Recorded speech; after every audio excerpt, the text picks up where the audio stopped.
lulus seorang tour leader, tapi modal utama adalah keberanian. Ya, beranian dulu. Mental berarti. Mental, ya.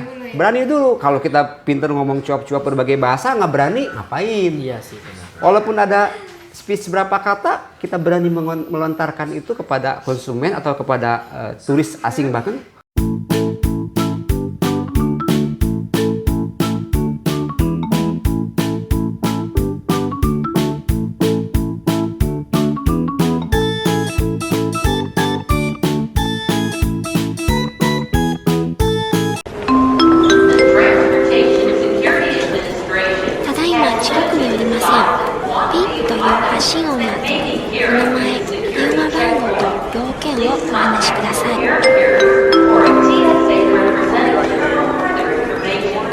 Turis Samuel luar biasa deh, bikin ngantuk, bikin pinter loh, makanya yang kayaknya lupa jadi inget. Ya, oke. Robon, awalan menjadi tour leader tuh susah nggak sih? Dasar pertama ya. Pertamanya awalan dari susah nggak sih? Ya, samalah seperti kita hanya masuk sekolah. Kan sekolah itu nggak langsung ke SMP, ke SD, ada tingkatnya, step by step. Tetapi sebelum terjun itu, kita dibekali dengan pengetahuan. Salah satunya, kenapa? Kalau ingin jadi leader, Anda melalui jalur sekolah pariwisata. Karena akan mendapatkan materi-materi, tinggal melaksanakan di lapangan. Implementasi lebih mudah dibandingkan dengan orang yang bukan background dari pariwisata. Kalau orang berpariwisata, dia otodidak. Tapi sehebat pun dia otodidak, pengalaman tetap dia tidak akan memiliki SOP yang seharusnya diterapkan oleh BNSP ini. Ya, dia akan seenaknya aja, gitu kan.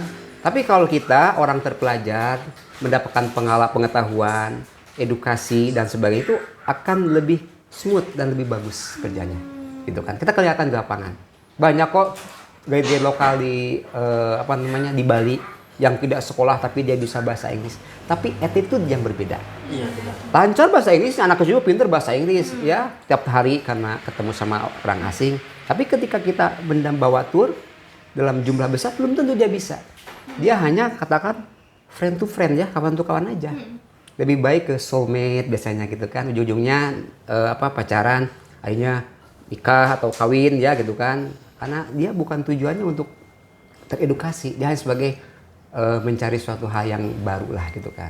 Tapi kalau kita seorang tour leader yang ya itu bilang tadi certified dan qualified, itu tetap punya aturannya, rule-nya tersebut gitu kan. Jadi para calon turis juga boleh jadi seorang tour leader. Kalau sekarang masih di SMP atau SMA, ayo belajar untuk pariwisata gitu kan. Nanti biar bisa belajar edukasi, kemudian wawasannya itu akan diberikan selama pendidikan. Boleh, misalkan kamu yang D1, D3 atau silahkan. Tapi insya Allah kalau misalkan sudah niatkan di pariwisata, ingin jadi seorang tour leader, itu pasti akan cepat laksanakan. Dan nanti banyak sharing-sharing dengan beberapa. Dan diusahakan gabung dengan asosiasi lain yang berhubungan dengan kepariwisataan. Ya, banyak sekarang bermunculan. Silakan, semua bagus kok, tidak ada yang jelek. Yang jelek itu adalah oknum katanya. Tapi tidaklah. Semua kita insan pariwisata tetap pada prinsipnya itu menjunjung tinggi nilai pariwisata yang ada di Indonesia. Tujuannya seorang tour ini ada istilah ya, ini anekdot. Seorang tour ini katakanlah Anda puas, kami lemas. Lemas ini bukan lemas dan berdaya, tapi lemas ini bahagia. Walaupun lemas, memberikan pelayanan yang baik, ya bahkan tamunya merasa puas gitu. Lemas pun jadi ikhlas, lemas pun jadi puas gitu kan. Tamunya juga apalagi puas. Anda puas, kami lemas, itu hanya anekdot aja. Tapi intinya pekerjaan tour leader ini yang saya acungan jempol terhormat dan profesi yang luar biasa. Ya, itu yang saya sampai sekarang masih tetap eksis di tour leader di dunia pariwisata dalam hal ini. Apapun sekarang kendala lagi begini, ya sudah nikmati aja. Toh ada nanti juga ada momen-momen yang akan bro, yang namanya memulai kan nggak pernah mulus ya. Betul. Pasti ada aja masalah gitu yang dihadapi. Nah, masalah yang dihadapi yang pas awal-awal jadi tour leader. Yang pertama gugup pasti. Gugup. Harus bicara di depan orang, apalagi itu yang di bawahnya itu orang-orang dalam tanda kutip berpendidikan. Oh iya benar. Levelnya lebih tinggi dari kita. Kemudian punten, kadang-kadang orang-orang eksekutif ya. Iya. Tapi tetap trust, percaya diri, confidence. Itu yang utama. Itu untuk meyakinkan kita, oke, Bapak Ibu peserta adalah orang-orang yang mungkin pendidikan lebih. Tapi kita punya konsep bahwa tugas kita ini sesuai dengan SOP. Kita lakukan gitu kan. Kadang saya juga pernah bawa tamu yang pertama gugup, tapi jangan tunjukkan gugup itu. Biasakan gestur tubuh itu yang kadang-kadang kita gestur tubuh kepada tamu, jangan memperlihatkan kita gugup. Gitu kan. Santai aja, relax gitu kan. Makanya di pelajaran guiding itu kalau sekolah di pariwisata itu diajarkan bagaimana posisi untuk berdiri di depan bis. Ya, cara pegang mic ya, itu nggak sembarangan. Nggak seperti minum obat gini. Ada caranya ya. Nggak ganjen, bagaimana ketika kita berdiri posisi tangannya harus kuat pegang ketika jalan ke atas naik bis, ketika jalan ke bawah harus fokus juga kan. Ada aturan-aturannya ya? Ada, itu diajarkan. Nah itu yang PLP itu begitu. Kalau orang nggak bersekolah ya senak aja. Iya. Maaf duduknya kadang begini gitu kan. Nah itu yang membedakan lah. Itu. Intinya pasti ada utama nervous. Ada gugup tapi latihan terus akhirnya terbiasa. Ada istilah ala bisa karena biasa ya. Gitu. Tetap aja latihan. Dia harus berlatih dan Ya betul. Dan jangan merasa bosan dan jangan merasa pasti ada kejadian yang memalukan. Akan terjadi. Nggak apa-apa. Kita coba lagi. Kalau bayi lagi anak usia 2 tahun lagi jalan jatuh, ayo bangun. Nah ingat aja kita, malu tadi nih misalkan salah ucap nggak apa-apa. Jangan salah ngucap kita malah diem. Jangan. Nanti ada tekniknya. How to communicate menjadi seorang tour leader itu ada. Bagaimana kita salah ngomong, bahkan ngomong itu jadikan sebagai suatu hiburan. Dan memang kita ya siap-siap lah mungkin kalau malu pun ya malu tapi ya tidak memperlihatkan ya. Malu, kan? Kayak gitu. Iya. Oke, Bro Kun mungkin ini ada pertanyaannya yang agak sedikit personal yang mungkin pertanyaannya bisa dijawab kalau nggak keberatan sih. Iya. Nah, pertanyaan pertama di sini senang nggak dengan profesi sebagai tour leader? Ya, memang itu ketika saya waktu SMA ya, enak ya kalau jadi pemandu gitu kan. Karena saya memang awalnya traveling, senang gitu kan. Saya aktif dulu di Pramuka, di Paskibra gitu kan. Jadi ya itu. Nah itu juga mungkin modal ya, modal buat calon turis juga kalau masih sekarang di SMP atau SMA. Ayo aktif di organisasi. Itu untuk apa? Modal untuk kita bisa melatih diri. Iya, benar. Bicara di depan umum, di depan teman-teman. Nah, ulah terbiasa nanti ada modal awal loh itu. Ketika kita bicara di depan para turis atau para peserta tur. Jadi nggak gugup lagi. Itu salah satunya. Ya, ayo aktif ya. Bekal. Karena itu modal awal keberanian itu. Ya, walaupun kita punya pengalaman banyak, nggak berani, ya nggak bisa lah. Nanti setelah modal awal, baru tambah lama terus aja bertambah gitu. Kembali ke pertanyaan tadi, alhamdulillah saya enjoy. Saya berkali-kali, bahkan saya sempat alih profesi. Alih profesi karena saya melihat ketika saya bawa tamu ke hotel. Kemudian kayaknya sih enak kerja di hotel ya. Ada begitu. Saya coba tahun 99 saya ikut ambil program diploma untuk Hotel and Travel di P3I, Pusat Pengembangan Profesi Internasional. Karena waktu itu ada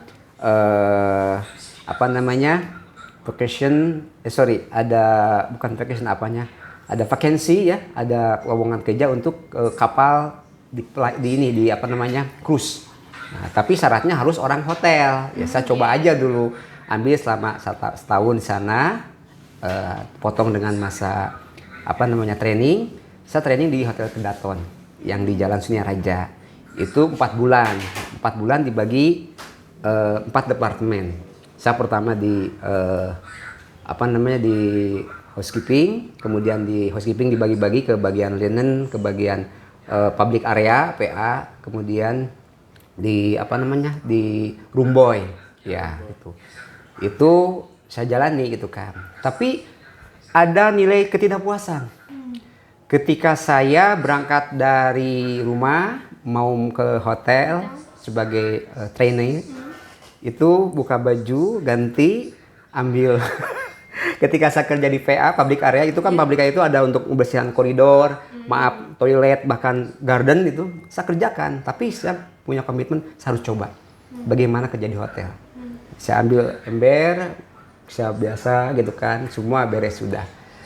Oke, udah sebulan, kemudian saya pindah posisi di bagian room boy, coba juga, bahkan sempat mengikuti program GC, Grand Cleans, itu untuk satu tempat dibersihin tuh kan.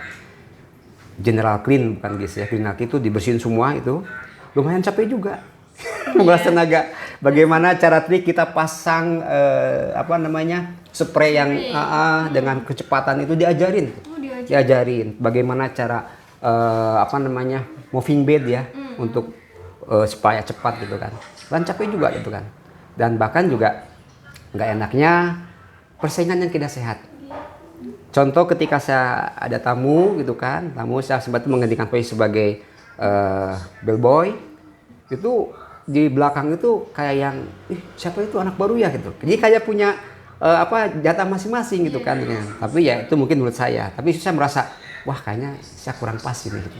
Akhirnya saya coba back to profesi sebagai trader lagi. 2 bulan lalu saya bawa tamu ke situ, dia kaget. Loh ini kan yang anak training gitu ya. Ya ini sekarang gua bawa tamu, ini tip buat lo gitu. Asal kita biasa, wih tipnya ada. Dan memang kalau memang mau kerja di hotel, saya sarankan kepada calon turis, ambil kerja yang di luar negeri. Untuk apa? Pertama persaingan sehat. Ya. Kemudian bisa mengembangkan bahasa. Karena bahasa itu habit juga kebiasaan. Kalau kita bahasa terus dipakai ya itu akan lancar. Dibandingkan di hotel yang ada di Indonesia, itu bahasanya mungkin tidak akan digunakan sehari-hari. Tapi kalau kerja di luar negeri, kita punya supervisor orang asing. Misalkan punya teman orang asing. Dan mau tak mau kita dipaksa untuk bicara asing. Jadi otomatis itu bisa akan terlatih gitu kan. Paksa untuk ngomong gitu kan. Ya betul, gitu kan. Gitu. Nah bro, pasti punya dong pengalaman-pengalaman yang berkesan selama menjadi tour leader nih. Oke. Berkesan terakhir saya kemarin sebelum lockdown, tanggal 28 Februari pulang, berangkat tanggal 23. Saya kebetulan dikasih tugas oleh salah satu travel agent di Jakarta, reseller. Saya buat tamu untuk rombongan konsorsium, artinya dari berbagai travel digabungkan jadi satu. Saya jadi tour leader. Saya tidak tahu ternyata ada satu VIP itu dari Mabes, pangkatnya udah tinggi, Letnan Jenderal ya, atau ya bintang 3 ya. Saya nggak tahu beliau itu tugas, artinya dia ambil cuti untuk libur karena dia 3 bulan lagi akan pensiun. Dia berangkat sampai pesawat Garuda. Baru diinfo last minute saya dari agennya, Pak VVIP 1 katanya. Dia kelasnya kelas bisnis pakai Garuda, yang lain di ekonomi gitu kan. Nah saya akhirnya koordinasi, saya say hello, saya ucapkan selamat pagi Pak, saya Kun tour leader yang mendampingi Bapak gitu kan. Ya akhirnya saya nggak tahu itu orang petinggi di Mabes ya gitu kan. Ya udah, tahu-taunya itu ketika landing di Korea. Nah di Korea landing, dia kan VIP kan, jadi ada bagasi khusus. Akhirnya, nah saya izin kepada para peserta gitu, Bu, maaf, ini ada VIP yang harus ini katanya. Oh ya, apa-apa gitu. Akhirnya saya berikan layanan, tapi tetap sama izin dulu gitu, karena bantu, karena beda tempat duduknya. Kalau ini saya kebetulan ada asisten yang ikut saya tugaskan. Ujung-ujungnya mereka merasa puas dengan saya, dan si ibunya bilang, Bapak ini paling sulit cari ajudan katanya. Tapi dengan Pak Kun baru ketemu seminggu, udah klop. Bapak itu kalau masih tugas mungkin diangkat jadi ajudan kali. Itu mungkin.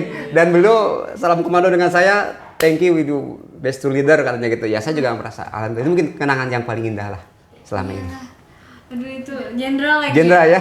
Boleh nih bro, cerita lagi pengalaman berkesannya. Yang tadi tuh jenderal ya. Wow. Tiba-tiba bisa bawa jenderal. Iya.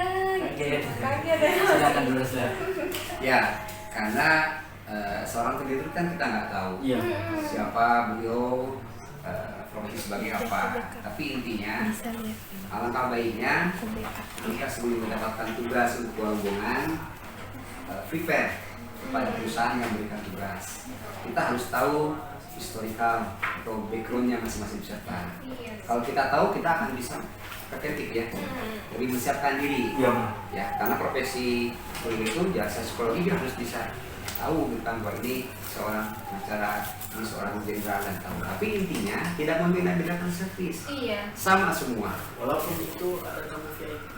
Ya, kalau VIP saya rasa hanya fasilitas saja mungkin yang berbeda. Kita di pesawat dia ambil first class atau business class, ya wajar kan, karena seorang VIP. Walaupun dia bayar, mungkin dia ambil kelas sesuai yang diinginkan, tapi kan nggak ada masalah. Tapi intinya, kenapa saya bilang bahwa ada VIP 1? Karena saya memberitahukan jangan sampai saya mengabaikan peserta yang di economy class dan tidak terlalu fokus, tapi saya harus informasikan. Karena ketika VIP turun, saya harus bolak-balik gitu kan. Sehingga saya minta tolong kepada peserta, Pak, boleh dibantu saya nggak? Ya kenapa? Mas Kun, Pak Kun, ada seperti saat ini Pak, saya harus bantu beliau. Kita maafin ke bawahnya Ibu. Mohon bantuan Bapak untuk koordinasi yang di sini karena ini udah. Oh ya nggak apa-apa. Biasakan kita koordinasi. Jangan sampai kemana itu leader kok nggak ada. Nah itu yang lebih bahaya ya. Komunikatif terus dan informatif ya, ke si hitam itu. Sehingga mereka oh ya oke. Tetapi ketika di bis kita nggak boleh beda-bedakan. Tapi kita ajak bagaimana VIP ini bisa berbaur dengan para turis yang lain. Ya mungkin kan berbagai kota, daerah. Kita bikin suasana untuk how to be introduce ya. Untuk masing-masing gitu ya. Oh saya dari Kalimantan, dari ini, sehingga suasana itu enak gitu kan, saling menyapa. Yang tadi tidak kenal, nah itulah kelebihan pariwisata itu bisa menyatukan berbagai karakter ya. Tapi tetap tugas seorang leader. Kalau leadernya nggak bisa apa-apa, diam aja, gimana bisa menyatu? Iya benar. Bagaimana kita untuk membuat suasana itu supaya penuh ikatan emosional, satu keluarga walaupun beda wilayah, beda kota, tapi kan tujuannya wisata Korea eksotik gitu kan. Jadi mereka ketika hari pertama mungkin wajar mereka malu-malu aja nggak apa-apa. Kita aktif, kalau menyapa semuanya kenalinnya. Hari kedua baru saling menyapa. Dari mana? Dari ini. Hari ketiga baru naikkan profesi. Biasa begitu kan? Hari keempat mulai, di anak-anak kecil enak loh itu anak kecil. Kita bijakan sebagai bukan sebagai sebagai tema lah atau objek. Ya, anak kecil itu kita bikin suatu halo deh atau ayo bisa dia nyanyi atau apalah gitu. Jadi anak kecil itu bisa mencairkan suasana biasanya. Itu waktu itu ada 2 orang anak kecil yang Korea, cowok cewek itu kan, yang satu dari Palembang, yang satu dari Bandung. Sedikit suasananya ya. Si Pak Jenderal ini yang tadinya posisinya VIP, dia akhirnya percaya dan oke, sekarang panggil saya opah katanya. Ini omah katanya gitu kan. Jadi asik kita itu kan, omah namanya. Saya izin Pak Tugas ya, beliau ini jadi asik welcome gitu kan. Pagi-pagi annyeonghaseyo Pak, annyeonghaseyo gitu kan. Jadi nah, biasakan kita juga mengetahui bahasa-bahasa yang di negara tersebut. Walaupun tidak lancar ya, tapi menyapa itu jauh lebih hebat lah ya. Walaupun ya sambil bercanda, tapi sebenarnya dengan apa sih kenalannya aneh gitu kan. Annyeonghaseyo gitu kan. Apalah yang bikin suasana itu pagi-pagi itu. Dan biasakan leader itu untuk welcome speech ya sebelum mic itu diberikan kepada guide lokal. Jadi kita yang mengaturnya. Jangan guide lokal yang kita berperan ya. Kita sapa, apa kabar Bapak Ibu sekalian ya, kita ceritakan hari ini program nggak apa-apa sambil jalan ya, tugas ini kita kasih sini lebih jelasnya nanti guide kita Mr. Kim yang akan menjelaskan gitu kan. Kita akan mendampingi, jangan dibiarkan. Dan tugas kita dibantu oleh guide lokal, kita ikut membantu. Misalkan ada minuman ya yang biasa tuh free of charge yang dibagikan setiap one person one bottle gitu kan, kasihin sama kita. Jadi kita ada tetap gitu kan aktif, jangan tugasnya udah ada guide lokal. Itu nggak bagus. Kita tetap kerja sama satu tim ya. Kita diringankan tugas, tapi kita juga akan mengiyakan itu aja. Misalnya, yang apalagi yang asiknya itu sempat juga saya waktu itu kan belum menikah kan, ada ibu yang mungkin impress ya pelayanan saya, sehingga dia iseng, Mas Pun sini, ya Bu, udah nikah belum? Belum, udah deh sama keponakan nanti aja gitu. Kita kan nggak tahu gitu. Ya seperti gitulah ya hal itu ya anak-anak itu. Terus saya udah berkali-kali tur, tapi kok dengan Mas Pun asik katanya gitu ya happy dan sebagainya. Ya saya selalu mengikat hubungan emosional dengan tamu-tamu, tidak membedakan dari mana. Kalau ada bahasa-bahasa yang unik di daerah, kadang suka dipakai untuk canda, tapi yang tidak diminum sara ataupun budaya yang unik lah. Oh, bahasa Sundanya ini, begini kok di bahasa ini gitu ya. Tapi itu hal yang tidak ada kaitannya soal apapun. Jadi mereka mengetahui gitu kan. Bagi bahasa Korea kan, bahasa Korea kok begini kok kayak bahasa Indonesia kok artinya beda gitu kan. Nah kayak gitu lah mungkin. Banyaklah hal-hal yang berkesan ya. Gitu. Dan satu lagi yang berkesan tapi begitu kan saya. Iya. Itu ketika saya dapat tugas untuk menghandling salah satu pejabat, itu last minute dia bawa selfie. Saya kan baru pertama kali gitu, tapi kok bawa selfie? Gak ada informasi, harusnya si Adilan itu pergi ikut, tapi ada halangan, diganti sama istrinya. Tapi kan gak ada ajudan, jadi saya merangkap juga dan ajudan. Tapi itu dia enak dibandingkan dengan kayak tadi ada PIV, karena kan kalau itu udah gabungan dari travel lain, dari konsumen lain yang digabungkan dalam satu perjalanan. Kalau ini kan ada PIV yang dalam satu instansi gitu kan. Nah, jadi saya fokus ke beliau gitu kan, saya selalu siap gitu. Saya bilang, Mas, aku sini. Boardingnya 10 menit lagi Pak, gitu kan dia di PIV lounge ya, kayak gitu. Ya kenapa? Pak, untuk boarding sekarang ya saya. Sebentar, bisa bawa selfie katanya. Selfie? Saya tidak. Oke, baik Pak. Saya karena cari informasi, mohon izin ada surat untuk dari ini Pak, ke pemerintah. Ada, tolong bantunya. Saya berangkat langsung, saya urusin. Senjatanya kecil, ada satu senjata, kemudian satu magasin, dan isi peluru ada 3. Kecil sih kayak mainan gitu kan ya. Nah, karena beliau juga kenapa bos yang mati, tapi mungkin karena seorang pejabat tuh ya menjaga-jaga gitu kan. Tapi secara legal dia legal karena dapat surat, dapat sertifikat dari Mabes juga gitu kan. Dan masih berlaku. Saya bikin laporkan Pak, itu satu. Loh, kenapa? Baru sekali ya. Izin Pak, soalnya adilannya tidak ikut. Ya udah, sekarang bikin BAP aja. Mana suratnya? Nah, setelah terima BAP, si sertifikatnya dibawa lagi ke keluar kali berikut. Itu saya laporan, Pak, izin udah selesai, berangkat. Udah duduk. Ya. Satu lagi yang bikin siap-siap gitu kan. Pintu pesawat ditutup kan? Iya. Pak Kadis yang bilang, Mas Pun, iya Pak, HP saya ketinggalan. Gimana Pak? Itu tadi pas ketika masuk di ruang tunggu katanya, ketika mau keluar, kan seorang kepala dinas kan pasti penting itu harus koordinasi dengan pemerintahan dan mungkin yang lebih tinggi lagi ya. Gimana Pak? Gimana caranya? Oke, saya langsung lari, ayo Pak ikut saya. Saya bilang ke panggilan, Mbak mohon izin, udah satu HP ketinggalan. Nggak bisa Pak, ini mau ditutup. Izin Mbak, sampai hati juga Pak. Ayo bilang, lapor ke kafe Pak. Saya kasih waktu 10 menit, kalau nggak saya tinggal. Waduh, bayangin, saya harus sekali. Itu waktu di terminal 2 ya, belum terminal 3, kebayang mau terminal 3. Saya lari langsung ke situ, untuk agak dekat, terminal 2, kalau itu 2 atau tanggal 2 deh. Saya datang ke situ, Pak, HP ketinggalan, yang mana? HP-nya Samsung ada 3, bingung dia. Pak, HP-nya yang mana? Bingung saya ini, tapi ada yang sama. Gimana ya? Saya ingat, Bapak pernah nelfon ke saya telepon. Wah, itu HP-nya Pak ya. Kita kejar langsung lari ke atas ya, lari ke atas gitu ya. Udah masuk, bapaknya saya lagi masuk, udah agak jadi 10 menit sih, alhamdulillah itu. Lari, pas ke dalam kita dapat welcome. Ya udah Pak, kita enjoy aja katanya. Pak, makasih banyak. Itulah salah satu kadang mungkin seterana tidak mungkin. Satu, saya selalu bersikeras dengan jangan mengalah sebelum mengalahkan ikhtiar. Kalau secara itu nggak mungkin, tapi kan ikhtiar dulu. Mau izin, Kalau misalkan nggak bisa ya sudah, jangan, Pak kayaknya nggak mungkin Pak, ini pesawat ini jangan. Kita coba dulu. Kalau udah usaha maksimum, apalagi kita melihat Pak ini sudah prosedur Pak, karena kita udah terlambat jadi nggak bisa. Sudah, tapi jangan memberikan jawaban yang belum pasti. Tapi kan nanti si bapak ini ngecek pramugari, Pak saya kesimpulan, oh silakan. Berarti kita nggak profesional. Ya itulah mungkin salah satunya. Masih banyak lah, cuma nanti nggak cukup lah ya. Yang penting ya itulah.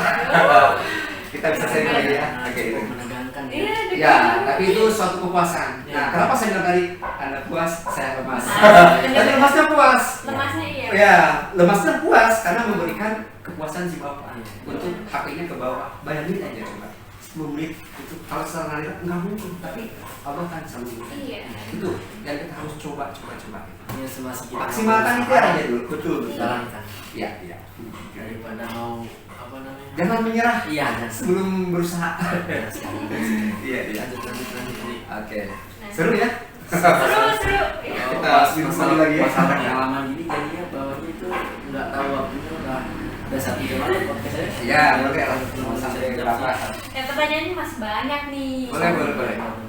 Pernah nggak sih mendapat komplain dari tamu? Kalau sifatnya komplain itu pasti semua orang akan mengalami. Pasti. Karena saya mendefinisikan komplain itu apa? Komplain itu sesuatu harapan yang tidak sesuai yang diinginkan. Itu namanya komplain. Misalkan si ibu ini mau ke objek wisata, ya, dia tidak tahu jalan. Kemudian kita nggak ngasih tahu, yang salah siapa? Itu leader. Iya kita. Kemudian kalau kita ngasih tahu, ibu mau kemana? Saya mau ke sana Pak. Ibu tahu jalan nggak? Saya tahu Pak. Ibu saya perlu dami? Nggak usah Pak, sudah biasa. Tapi hati-hati ya Bu ya. Oke. Kita udah nggak info kan? Tiba-tiba dia kesasar. Yang salah siapa? Ibunya. Ibunya. Jadi tergantung komplain yang mana dulu. Ada komplain yang post media. Ketika dalam perjalanan kita akan sampai lagi 1 jam, tiba-tiba maaf, hujan besar, ya, kemudian banjir. Harus putar lagi. Itu juga kan, aduh saya udah mencita-citakan ingin ke sana gitu kan, dengan harapannya bisa ngambil foto yang bagus, waktu inasan set yang tepat, tapi kok nggak bisa. Nah, kita kasih tahu, Bu ini nggak bisa. Mereka komplain silakan, itu hak mereka, tapi kita punya alasan yang kuat. Kenapa nggak ke sana? Karena prosedur Bu, karena bahkan misalkan tiba-tiba lancar, ada demo jalan ditutup, biasanya itu juga sama, mereka akan komplain, gimana dong gitu. Kita juga harus cepat ambil tindakan. Ini nggak bisa. Ini dua-duaan kita Bu. Gimana? Tapi kita juga harus cari solusi. Bu, gimana? Kita kan nggak kesini. Sealihkan dulu kesini. Memang beda, tapi setidaknya supaya ada penggantinya. Kasih jelas dulu, gitu kan. Kalau yang nggak bisa, udah nggak bisa. Kalau masih bisa, ya masih. Jangan mengira-ngira. Aduh, kita saja. Nah, saat itu seorang leader perlu cepat cari informasi. Cari teman, relasi, kolega yang ada di lokasi. Kita punya gaya lokal, itu punya gaya lokal. Kalau Mas, saya mau ke sana gimana? Aman? Oh jangan, ada demo, nggak usah. Bu, informasi dari lapangan begini. Kasih tahu. Sudah. Jadi komplain itu variatif ya. Komplain yang logik, yang logik, gitu kan? Ya kalau komplainnya karena kesalahan kita, ya kita terima. Karena kita nggak profesional, gitu ya. Itu mungkin salah satu komplain. Banyak komplain. Misalkan komplain di makanan. Gak enak nih makanannya. Aduh, saya nggak suka makanannya. Ya kita terima. Ibu, sama maaf. Jangan pernah menghindar ketika ada kamu komplain. Hadapi dengan ramah, dengan tenang. Jangan gugup. Mau, saya yakin, sekomplain-komplainnya kamu tidak akan sampai main fisik. Dia hanya mungkin kalau kita salah, ya dimentak, dimati ya kita harus ya. Nah itu kalau jiwanya maaf. Penakut atau misalkan apa ya dikit-dikit pundungannya atau bahasa Jerman itu dimarahin pundung gitu kan, itu nggak akan lagi. Udah jangan itu kita harus yang mental. Nggak ada tamu yang apa nggak benar. Nggak ada. Pasal berapa itu maksudnya? Tadi kalau kita salah dan ketika komplain kita diam, dengarkan dulu, jangan pernah memotong. Apa itu membela diri? Tapi kan dulu tidak boleh. Biarkan dia sampai tenang dulu. Baik Bu. Walaupun kita benar, tidak salah. Jangan pernah, karena ada sebagai perintah, don't be argue, jangan berdebat. Karena orang yang marah di debat pasti akan memuncak, sehingga akal sehatnya hilang. Dia ini marah-marah, Bu. Dia banyak baik Bu. Saya mohon maaf Bu, saya salah. Kalau memang saya baik Bu, saya akan donasikan. Misalkan ada suatu hal yang tidak sesuai dengan harapan, komplain. Pasti dalam hidup itu ada komplain. Tapi kalau kita sudah biasa menghadapi komplain, maaf. Kalau nggak ada komplain itu kayaknya nggak seru ya kayaknya. Tapi jangan Mbak. Tapi ketika ada komplain kita akan tahu. Tetapi bagaimana meminimalkan komplain tersebut. Jadi kita punya bahan dulu. Kalau makan di sini ya kita cross check lah gitu kan. Menunya apa, kemudian mau menu set atau table set atau misalkan buffet, lunch box, itu selalu diinformasikan kepada kamu. Jangan salah miskomunikasi. Makan di sini ternyata ternyata tidak sesuai, harusnya buffet dan sebagainya. Maka kejadian ketika ada perubahan kayak tadi, maaf kita terlambat, tapi udah tutup karena penyebab paket. Kita nggak bisa menyalahin keadaan. Kita ambil juga. Itu mungkin komplain itu pasti bervariatif, tapi kita bagaimana mau solve the problem. Nah, bro, yang terakhir nih, ada hubungannya dengan masa pandemi, pasti tahu lah ya. Iya. Kerasa nggak sih dampaknya ke profesi tour leader di masa sekarang? Ini sangat. Saya yakin untuk teman-teman juga yang profesi di pariwisata, baik bergerak di bidang umroh maupun di bidang tur yang umum gitu kan. Tidak di luar dugaan kita ya. Karena selama ini kita tidak akan prediksi kejadian ini. Dulu ada MERS, dulu ada flu burung, bahkan kita pernah mengalami namanya krisis ekonomi tahun 97, 96 ya kalau salah. Itu otomatis, tetapi dampak pariwisata tidak terpengaruh. Bahkan ketika resesi ekonomi, banyak yang tur gitu. Dan ketika ada bom Bali 1, bom Bali 2, itu ada kerasa tapi tidak lama, cepat recovery-nya cepat. Ya, karena cepat. Ini 2 tahun bukan waktu yang lama. Jangankan yang biasa ngebolang, istri kan ngebolang ya, jalan-jalan dikasih 2 tahun, sebulan aja kita merasa gimana? Ya, dan tidak akannya mungkin pariwisata begini selama kita katakanlah masih ada objek itu nggak mungkin berhenti. Ternyata apa? Begitu pandemi, whatever. Kita ya harus bersyukur gitu kan. Karena ini bukan pilihan kita. Apapun isu di sana ini buatan manusia, ini adalah berburu tidak. Karena semua juga ada izin Allah. Kita nikmati ini mungkin juga bagian dari evaluasi masing-masing ya. Dan mungkin hikmahnya yang tadinya tour leader banyak relasi bisa dimanfaatin. Kita bisa jualan online gitu kan. Bisa apa lagi? Dropshipper ya. Istilahnya bisa kontak, Bu apa kabar? Ya, Ibu gimana? Bu, saya sekarang selama pandemi ini saya juga pariwisata, saya punya produk ini. Boleh silakan aja. Dan juga itu meningkatkan komunikasi juga gitu kan. Dan mereka juga kadang-kadang di grup apalah gitu gimana. Dan semua ngerasain dampak pandemi ini. Pasti. Ya itu tadi, jadi jangan berikan kalangan ya. Pasti beban berat sekali.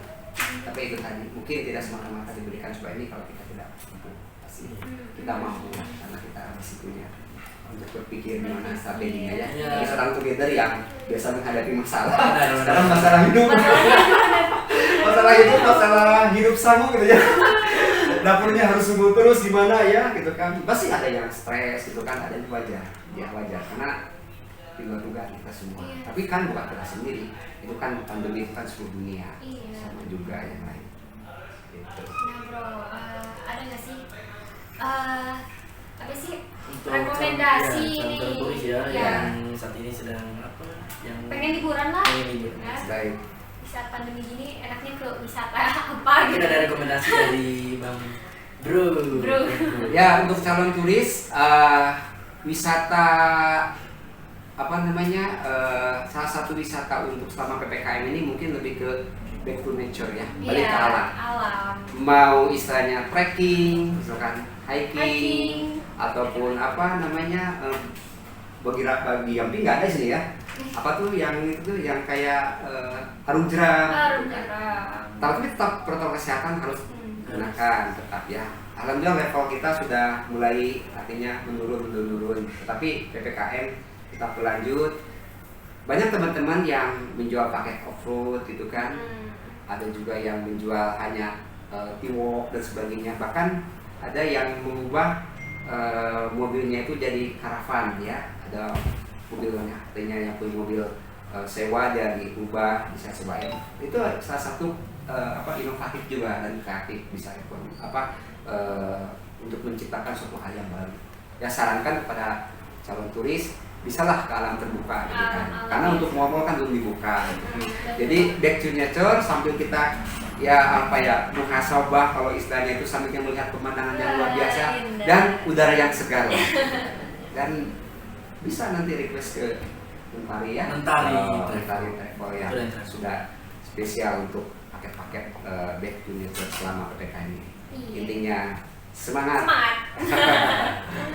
Dan selanjutnya mungkin ini agak sungkan sih saya tanyakan ke Bang Bro. Ya iyalah gue manggilnya Bang Bro aja. Bro Kun gitu kan ya. Mungkin ini ada saran untuk teman-teman yang saat ini lagi menyaksikan podcast ini, untuk teman-teman yang mau berkecimpung di dunia pariwisata khususnya menjadi tour leader. Mungkin ada saran dari Bro Kun, silakan.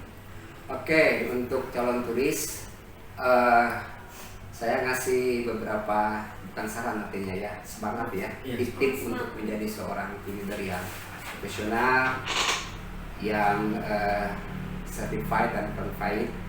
Pertama, kalau memang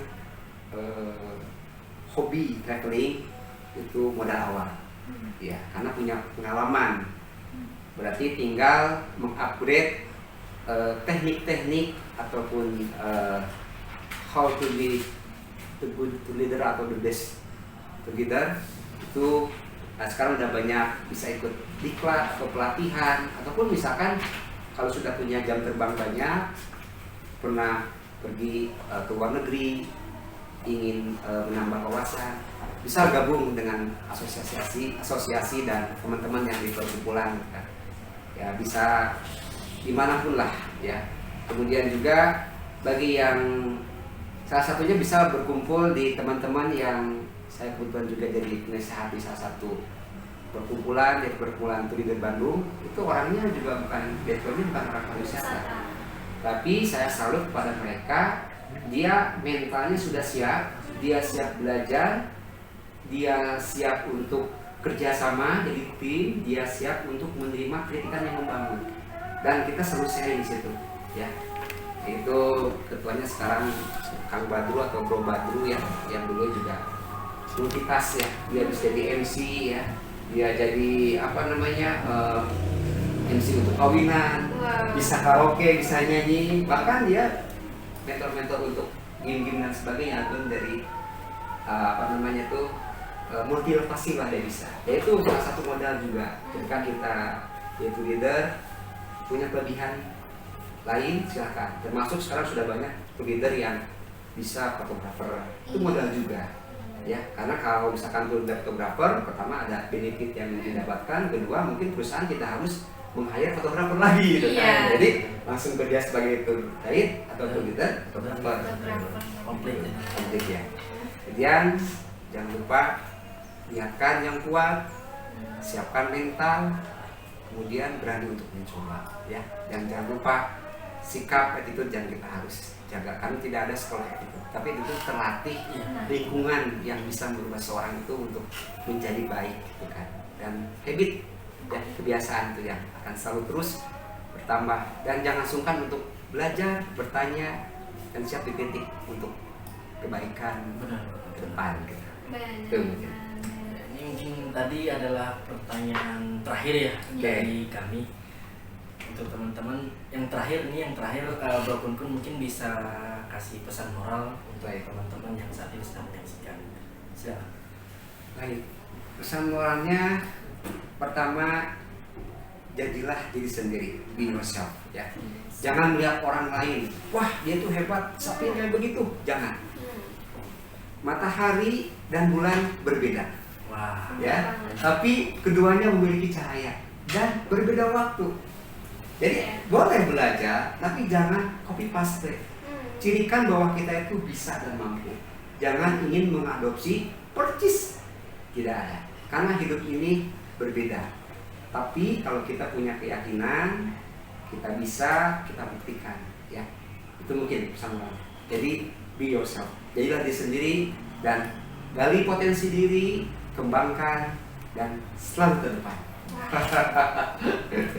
Iya, adalah pesan moral dari Bro Kun dan ini adalah terakhir pesan moral dari tim host ya. Tim host untuk teman-teman tetaplah berusaha apapun yang saat ini yang menjadi profesi kalian, jangan pernah membenci karena itu selesaikan apa yang kalian mulai gitu kan. Intinya jangan pernah mengeluh apapun yang terjadi buruk atau baiknya yang profesi yang teman-teman jalani saja karena suatu saat akan terbukti oleh waktu gitu kan. Mungkin ini aja Bro Kun, terima kasih banyak telah hadir di podcast. Sama-sama. Semoga selalu bermanfaat buat banyak banget manfaat untuk kami, untuk teman-teman calon turis yang sedang menyaksikan atau calon turis penasaran dengan apa sih tour guide sama tour guide ini sudah dijelaskan secara detail ya dari Bro Kun. Terima kasih banyak. Iya Bro Kun, terima kasih atas kedatangannya. Sama-sama. Sukses selalu dan pandemi akan cepat selesai dan Bro Kun bisa jalan lagi. Siap, dan teman-teman juga ya. Siap. Pokoknya mah yang terbaik lah. Siap. Kun. Siap, amin. Siap. Nah, closing teman. Iya. Closing. Nah, calon turis, demikian episode Kepoin Traveler kali ini. Nantikan episode lainnya ya. Ditunggu video-video kita selanjutnya. Iya, ambil positifnya dan buang negatifnya dan pakai inspirasi ini agar teman-teman juga bisa mengembangkan apa yang menjadi impian teman-teman. Iya, benar banget. Dan jangan lupa like, comment, and subscribe dan juga jangan lupa follow IG Instagram Pak Kun, bisa disebutkan. Apa ya sah? Oh iya. Oke. Mungkin itu aja podcast dari kami. Sekali lagi kami ucapkan terima kasih kepada Bro Kun. Saya Salman Al-Farisi pamit undur diri. Saya Yunika. Dan saya Kun Sarudin. Selamat sore. Bye bye.